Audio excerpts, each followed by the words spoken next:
আজ বলবো একটি অসাধারণ সংসারে শান্তি ফিরিয়ে আনার উপায়।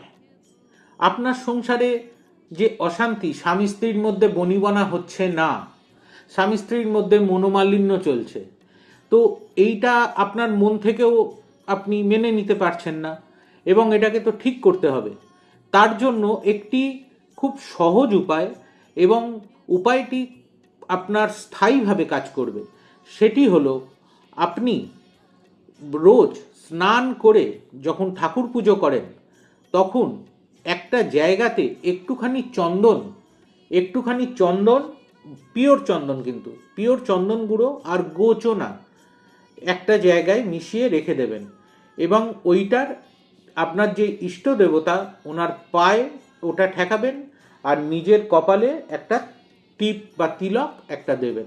রোজ করবেন, রোজ করুন, দেখবেন আপনার এই প্রবলেম আস্তে আস্তে সলভ হবে, স্বামী স্ত্রীর মধ্যে মিলমিশ আস্তে আস্তে চলে আসবে।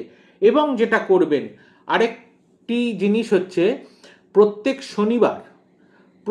শনিবার যেটা আপনাকে করতে হবে, যে শনিদেবের নাম করে পাঁচখানা নীল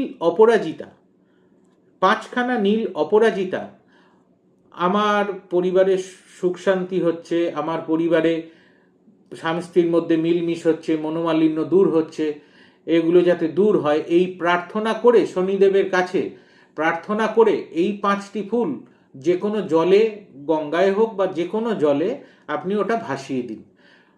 5খানা শনিবার করুন, 5খানা, পরপর 5টা শনিবার করুন, তারপর বলবেন, দারুণ কাজ হবে, আমি কথা দিচ্ছি।